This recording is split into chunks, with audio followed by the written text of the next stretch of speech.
Allora, il tracciato è chiaramente definito, è stato definito con l'approvazione del progetto definitivo, tranne due punti sostanzialmente, uno qui nel Vicentino, a Casello di Breganze, che poi è stato definito insieme ai sindaci nella soluzione del casello di Villa Raspa, Mason, Pianezze.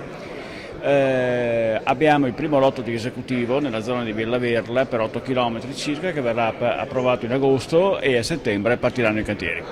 Quindi io credo che comunque nel 2012 i cantieri verranno attivati anche nel Bassanese.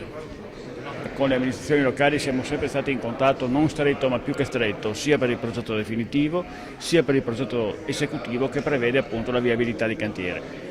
E quindi concorderemo con loro. È evidente che questo bisogna premetterlo, che in fase di cantiere dei disagi per l'utenza ci saranno. D'altra parte, insomma, i cantieri bisogna farli.